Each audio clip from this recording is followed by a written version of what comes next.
Hello friends, once again welcome back to my YouTube channel Best Knowledge. First of all, please don't forget to like and comment my video.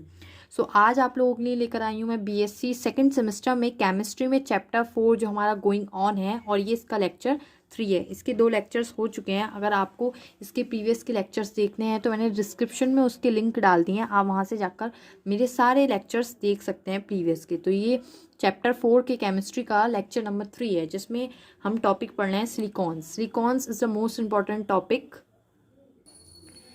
Silicones एक बहुत अच्छा और important topic है जो exams में आ ही जाता है long में। सो क्वेश्चन किस वे में आता है मैंने वो फॉर्मेट भी लिख दिया है। What are silicones, how are they formed, it means silicones क्या होते हैं और वो सिलिकॉन्स कैसे बनाए जाते हैं। तो उसके बारे में आज हम यहाँ पर पढ़ेंगे और सिलिकॉन्स के बारे में डिस्कस करेंगे। सो आइए लेट्स स्टार्ट करते हैं। सबसे पहले सिलिकॉन्स क्या होते हैं। तो सिलिकॉन्स, व्हाट आर सिलिकॉन्स का आंसर ये है। सिलिकॉन्स ये SiO(Si) चैन से युक्त आर्गेनो सिलिकॉन्स पॉलीमर्स होते हैं। मतलब कि जो सिलिकॉन्स होते हैं वो SiO(Si) चैन एक होती है इनकी, उससे खूब सारी चैन्स अगर हम कलेक्ट करेंगे तो उससे हमारे आर्गेनो सिलिकॉन्स पॉलीमर्स बनते हैं। पॉलीमर्स वाला टॉपिक मैं पहले पढ़ा चुकी हूँ। अगर पॉलीमर्स के बारे में देखना है तो आप मेरा प्रीवियस का लेक्चर देख सकते हैं, आपको ज़्यादा समझ में आ जाएगा। उसके आगे लिखा है इन्हें एल्किल या एरिल क्लोरोसिलेन से फॉर्म्ड किया जाता है। मतलब इसको जो हम सिलिकॉन्स होते हैं इनको हम कैसे बनाते हैं, एल्किल और एल्किल क्लोरोसिलेन से। अभी मैं आपको रिएक्शन वे में सिखाऊंगी, रिएक्शन वे में बताऊंगी तो आपको और अच्छे से क्लियर हो जाएगा। अभी लैंग्वेज देखो। फिर आगे लिखा है मैंने जो ग्रीनार्ड रिएजेंट एंड सिलिकॉन टेट्राक्लोराइड्स के रिएक्शन से प्राप्त किया जाता है। यानी कि जो सिलिकॉन्स हैं वो एरिल क्लोरोसिलेन से बनते हैं। लेकिन एरिल क्लोरोसिलेन किससे बनते हैं, एरिल क्लोरोसिलेन ग्रीनार्ड रिएजेंट्स और सिलिकॉन टेट्रा रिएक्शन से मिलते हैं हमें। सो आइए इसकी रिएक्शन वे पढ़ते हैं कि रिएक्शंस वे में कैसे करेंगे इस क्वेश्चन को। तो देखिएगा इसकी रिएक्शंस कैसे होंगी। हमने कहा कि ग्रीनियर रिएजेंट यहाँ पर हमने एक बात करी है ग्रीनियर रिएजेंट की। ग्रीनियर रिएजेंट होता है CH3MgCl, ये होता है ग्रीनियर रिएजेंट। और इसका नेम भी होता है मेथिल मैग्नीशियम सिलिकॉन, मतलब मेथिल मैग्नीशियम क्लोरीन। मैं इसका नेम लिख दे रही हूँ यहाँ पर, Maithil CH3 Maithil magnesium Mg magnesium chloride Cl chloride. तो इसका ये पूरा नेम है क्लोराइड्स, ये इसका पूरा नेम है। वैसे इसको शॉर्ट में ग्रीनियर रिएजेंट भी बोलते हैं। क्या बोला मैंने, Grignard reagent and silicons tetra chlorides. तो सिलिकॉन टेट्रा क्लोराइड्स लेंगे। सिलिकॉन यानी कि Si, टेट्रा क्लोराइड यानी कि क्लोराइड्स के 4 मॉलिक्यूल्स, टेट्रा होता है 4, तो टेट्रा क्लोराइड। तो ये क्या है आपका सिलिकॉन टेट्रा क्लोराइड्स,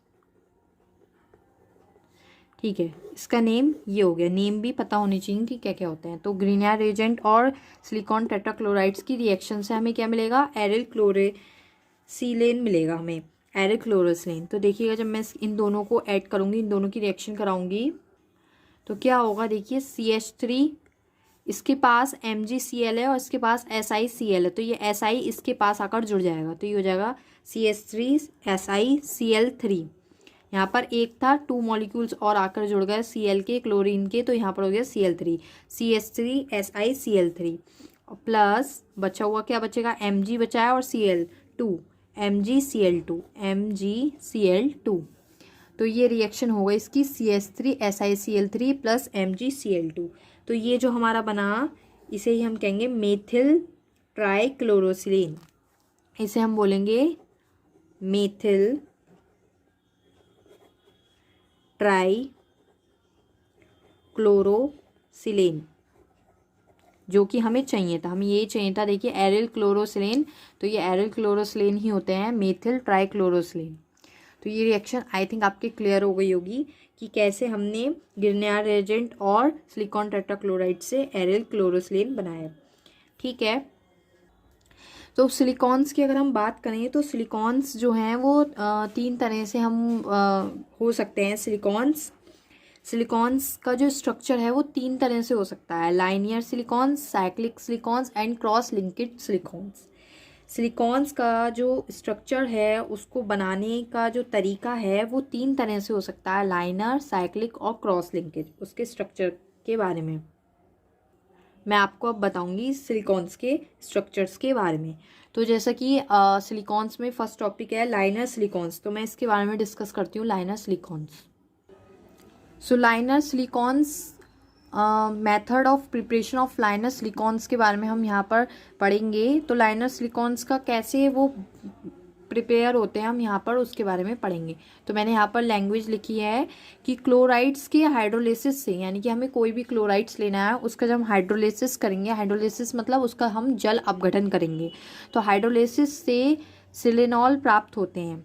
सिलेनॉल प्राप्त होते हैं जो पॉलिमराइजेशन कंडेंसेशन से लाइनर सिलिकॉन्स देते हैं, पॉलिमराइजेशन कंडेंसेशन से लाइनर सिलिकॉन्स देते हैं। अब मैं इसको रिएक्शन वे में एक्सप्लेन करती हूँ तो आपके और अच्छे से समझ में आ जाएगा। मैंने लिखा है यहाँ पर क्लोराइड्स के हाइड्रोलिसिस से। अब देखिएगा मैंने यहाँ पर कही थी कि क्लोराइड्स का मैंने यहाँ पर एक स्ट्रक्चर ले लिया है, डाई मेथिल डाई क्लोरोसिलेन्स भी एक तरह के क्लोराइड्स ही होते हैं। देखिए क्योंकि इसमें क्लोरीन अटैच है तो ये क्लोराइड्स ही कहलाएंगे। तो मैंने यहाँ पर डाई मेथिल डाई क्लोरोसिलेन लिया है जो कि क्लोराइड्स हैं, ठीक है। इसका हाइड्रोलिसिस करने से, इट मीन्स हम क्या करें, इसका हाइड्रोलिसिस का मतलब होता है यहाँ पर हम वाटर का मॉलिक्यूल लेंगे। तो वाटर के मैंने यहाँ पर 2 मॉलिक्यूल्स लिए हैं, 2H2। जब मैं इसका हाइड्रोलिसिस करती हूँ तो हमें क्या मिलते हैं, हमें मिलते हैं सिलेनॉल मिलते हैं। सिलेनॉल बनेंगे देखिएगा कैसे, तो सिलेनॉल बनेंगे देखिएगा कैसे, SiCH3 और CH3 तो एज इट इज़ ही है, बस यहाँ पर जो Cl और Cl है यहाँ पर आकर क्या जुड़ जाएंगे, OH, तभी तो इसका नाम है सिलेनॉल। और इसका अगर हम दूसरा नेम लिखें तो वो होता है डाईमेथाइल क्यों, बिकॉज यहाँ पर 2CH3 है तो डाईमेथाइल, और यहाँ पर Si भी है तो सिलेन, और यहाँ पर क्या है OH है, और वो भी कितने हैं OH 2 हैं, तो 2 के लिए क्या लगता है डाई ऑल, OH के लिए ऑल, तो सिलेन डाई ऑल। तो ये बन गया डाई मेथाइल सिलेन डाइऑल। इसको सिलेनॉल भी बोलते हैं, हम यहाँ पर शॉर्ट में लिख भी सकते हैं, इसे हम सिलेनॉल भी बोलते हैं, सिलेनॉल। तो यहाँ पर आप देख सकते हैं मैंने क्लोराइड लिया, उसका मैंने हाइड्रोलिसिस कराया, हाइड्रोलिसिस कराने से बाद मुझे यहाँ पर सिलेनॉल मिल गया। देखिएगा कैसे, यहाँ पर Cl के 2 मॉलिक्यूल्स थे, यहाँ पर 2H2O था, तो यहाँ पर देखिएगा OH और OH अटैच हो गया। यहाँ पर कितने बचे, 4H थे, 2H तो यहाँ लग गए, 2H बचे और 2Cl बचे, तो यहाँ पर जो बाहर निकलेगा वो निकलेगा +2 HCl, बिकॉज क्योंकि 2H है यहाँ पर और 2Cl है जो बाहर निकलेंगे, तो +2 HCl जो आएगा वो आपका बाहर आएगा निकल के। अब देखिएगा जितनी लैंग्वेज में लिखा था कि क्लोराइड्स का हाइड्रोलिसिस कराने पर हमें सिलेनॉल्स मिलते हैं वो मिल गए हैं। उसके बाद मैंने लिखा था कि इसका कंडेंसेशन पॉलिमराइजेशन कराने से हमें लाइनर सिलिकॉन्स मिलेंगे। इसका ये जो हमने सिलेनॉल बनाए हैं इसका हमें कंडेंसेशन पॉलिमराइजेशन कराने पर लाइनर सिलिकॉन्स मिलेंगे। तो हम इसका कंडेंसेशन पॉलिमराइजेशन कराते हैं, तो कैसे होता है इसको मैं इसको लिखूंगी दोबारा से, SiCH3OH।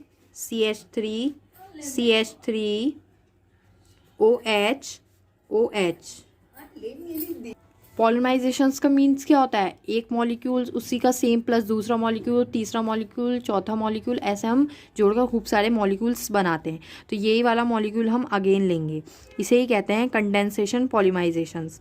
आई थिंक आपके क्लियर हो गया होगा कि कंडेंसेशन पॉलिमराइजेशन का मतलब क्या है, हमने उसी मॉलिक्यूल को रिपीट किया है, रिपीट करके बार बार जोड़ा। तो आप यहाँ पर 3 भी जोड़ के दिखा सकते हैं, 4 भी, 5 भी। मैं यहाँ पर 2 मॉलिक्यूल्स को जोड़कर दिखा रही हूँ, पूरे 2 ग्रुप्स को जोड़कर दिखा रही हूँ। जैसे मैं 2 को जोड़ूंगी तो ये एक चैन में लिंक हो जाएंगे, एक दूसरे से लिंक हो जाएंगे। देखिएगा कैसे, कुछ इस तरह, OH SiO OH, और यहाँ पर CH3 ये देखिएगा एक दूसरे से लिंक हो गए हैं, और लिंक होकर इन्होंने बना लिया है लाइनर सिलिकॉन। यही कहलाएगा आपका लाइनर सिलिकॉन्स। अभी इसमें एक चीज़ और है कि इसके जो दोनों के सिरे हैं उन पर OH और OH ग्रुप प्रेजेंस है। अगर इसमें जो पोलराइजेशन है वो कंटिन्यूसली होता रहता है। अभी मैंने बताया ना 2 हमने ग्रुप्स लिए हैं, अगर हम 3 लें 4 लें, 2 मॉलिक्यूल्स लिए हैं फिर 3 लें, तो ऐसे जब कंटिन्यूसली पोलराइजेशन होता रहेगा तो ये जो चैन है इस क्या होगा, ये चैन की लेंथ इंक्रीज होती रहेगी। तो एंड में जाकर ये एक लाइनर सिलिकॉन्स बनाएगा और इसकी जो दोनों साइड्स पे OH ग्रुप हैं वो हटकर केवल और केवल O में ब्रेक हो जाएंगे। मतलब O और O, इधर और इधर केवल O प्रेजेंस होगा। इतना क्लियर है। अब हम सेकंड टॉपिक की बात करते हैं अपनी, साइक्लिक सिलिकॉन्स। देखिएगा friends, cyclic silicones, method of preparation of cyclic silicones तो लाइनर सिलिकॉन से भी इजी है। इसकी लैंग्वेज देखिएगा, जब लाइनर सिलिकॉन्स के सिरों पर प्रेजेंस OH ग्रुप, मैंने भी बताया ना लाइनर सिलिकॉन्स के साइड्स पर, इसके सिरों पर OH ग्रुप से वाटर का मॉलिक्यूल निकलता है। इसका मतलब यहाँ पर जो OH ग्रुप है उसमें से अगर वाटर का मॉलिक्यूल निकलता है तो साइक्लिक सिलिकॉन्स बनता है। तो बचा हुआ साइक्लिक सिलिकॉन्स बनता है। मैं आपको स्ट्रक्चर भी बनाकर दिखा दे रही हूँ साइक्लिक सिलिकॉन्स का। ऐसा बनता है SiR, मैं R से दिखा दे रही हूँ कार्बन्स के ग्रुप को। जैसे CH3 है तो मैं उसको R से डिनोट करके दिखा दे रही हूँ, OSI। ये एक साइक्लिक स्ट्रक्चर है सिलिकॉन्स का साइक्लिक स्ट्रक्चर है O। अगर इसमें हमने इसके लाइनर सिलिकॉन्स के उसके जो दोनों साइड्स पे OH ग्रुप होते हैं प्रेजेंस, हमने उससे क्या करा, वाटर का मॉलिक्यूल से निकाल दिया, तो ये जो स्ट्रक्चर बनकर आया है ये कहलाता है आपका साइक्लिक सिलिकॉन्स। आई थिंक ये वाला भी क्लियर हो गया होगा। लास्ट बचता है आपका क्रॉस लिंकेज सिलिकॉन्स। तो नेक्स्ट और लास्ट टॉपिक हमारा है क्रॉस लिंक्ड सिलिकॉन्स। तो एल्किल ट्राइक्लोरोसिलेन यानी कि CH3SiCl3 का हाइड्रोलिसिस करने पर मोनोमेथाइल सिलेन ट्रायोल बनते हैं, जो पॉलीमराइजेशंस के थ्रू हमें क्रॉस लिंकेज सिलिकॉन्स पॉलीमर्स देते हैं। रिएक्शन वे में समझाऊंगी और क्लियर हो जाएगा। सबसे पहले मैंने यहाँ पर क्या कही, alkyl trichlorosilane, it means CH3SiCl। मैं स्ट्रक्चर बना रही हूँ उसका मेथिल ट्राइक्लोरोसिलेन का। तो अभी मैंने पीछे भी बताया था मेथिल ट्राइक्लोरोसिलेन का, मेथिल का मतलब है CH3, सिलेन का मतलब है Si, और यहाँ पर लिखा है मैंने ट्राइक्लोरो का मतलब है 3 यहाँ पर क्लोरीन के मॉलिक्यूल अटैच होंगे। तो देखिएगा नेम से ही मॉलिक्यूल जो है, मॉलिक्यूल का स्ट्रक्चर जो होता है वो बनता है नेम से ही। यहाँ पर हमने एल्किल बोला तो यहाँ पर एक हमने कार्बन का ग्रुप जोड़ दिया, यहाँ पर CH3, सिलेन बोला Si जोड़ दिया, ट्राइक्लोरो का मतलब है 3 क्लोरीन के मॉलिक्यूल्स। तो यहाँ पर ये देखिए बन गया मेरा ये CH3SiCl3 यानी कि मेथिल ट्राइक्लोरोसिलेन। आप यहाँ पर इसका नेम भी लिख सकते हैं, मेथिल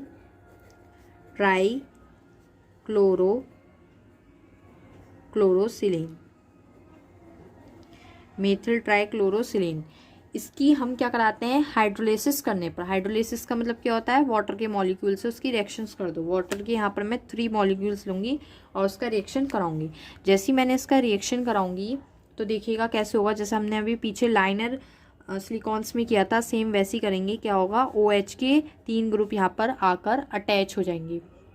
OH किसके प्लेस पर, Cl के प्लेस पर। तो क्या निकलेगा यहाँ से, सेम इसकी तरह ही 3HCl जो है वो बाहर निकलेगा। लाइनर में 2HCl निकला था, यहाँ पर 3HCl निकलेगा। तो सेम रिएक्शन थी जैसे हमने लाइनर में करा था वैसे हम क्रॉस में कर रहे हैं। तो ये जो बनकर आया है ये क्या है आपका, मेथिल सिलेन ट्रायोल, मेथिल सिलेन, जो मैंने यहाँ पर नाम भी लिखा है ऊपर, मोनोमेथिल सिलेन ट्रायोल। तो ये बनकर आया। उसके बाद इतनी बात हमने जो कही थी वो कर दी। उसके बाद लिखा था जो पॉलीमराइजेशंस द्वारा क्रॉस लिंक्ड सिलिकॉन्स पॉलीमर्स देते हैं, यानी कि फिर से इस मॉलिक्यूल्स का पॉलीमराइजेशंस करना है, इस मॉलिक्यूल्स का बहुलीकरण करना है। बहुलीकरण का मतलब क्या होता है, पॉलीमराइजेशंस का एक मॉलिक्यूल को रिपीट करना, एक ही मॉलिक्यूल्स को जोड़ना। तो मैं इस मॉलिक्यूल को यहाँ पर जोड़ रही हूँ। जैसे मैंने आपको लाइनर में बताया था 2 बार जोड़ा था, तो मैं यहाँ क्रॉस लिंकेज में आपको 3 बार जोड़कर दिखाती हूँ कि स्ट्रक्चर्स कैसा बनेगा। SiR, मैंने CH3 को यहाँ पर अब R से डिनोट कर दिया है, OH एक मॉलिक्यूल, फिर सेम दोबारा अगेन हमें यही वाला लेना है, OH OH OH दूसरा मॉलिक्यूल, एंड सेम हमें यहाँ लेना है तीसरा मॉलिक्यूल। ये मैंने ऐसे करके 3 मॉलिक्यूल ले रहे हैं। ऐसे करके जब हम रिपीट जोड़ते हैं तो छोटे छोटे मॉलिक्यूल्स को जोड़कर ही बड़ा मॉलिक्यूल बनना पॉलीमराइजेशन कहलाता है। तो मैंने यहाँ पर देखिए कर दिया। जब मैं इन तीनों की रिएक्शन कराऊंगी तो मैं नीचे लिख दे रही हूँ कि क्या बनेगी। फिर से ये क्या होगा, तीनों आपस में लिंक कर जाएंगे, एक दूसरे से अटैच हो जाएंगे, एक दूसरे से ज्वाइंट हो जाएंगे। देखिएगा कैसे, SiR OH OH O, फिर ये इससे लिंक करेगा SiR OH O SiR OH and OH। और आप इसको रिपीट भी कर सकते हैं। तो रिपीट करने से इसको दोबारा लेंगे, इसी चीज़ को हम दोबारा लेंगे तो उसमें से 3H2O बाहर निकल जाएगा और हमारा क्रॉस लिंक्ड सिलिकॉन बन जाएगा। क्रॉस लिंक्ड सिलिकॉन्स जो है वो बन जाएगा, silicon. So I think friends आपके क्लियर हो गया होगा कि सिलिकॉन्स क्या होते हैं, सिलिकॉन्स के कितने तरह से हम उसको बना सकते हैं, स्ट्रक्चर्स कितने तरह से होते हैं, और मैंने एक एक्सप्लेन भी करा, मेथड ऑफ प्रिपरेशन, सब आपके क्लियर हो गया होगा। Thank you friends for watching my videos. Please like share and comment my video. Thank you friends.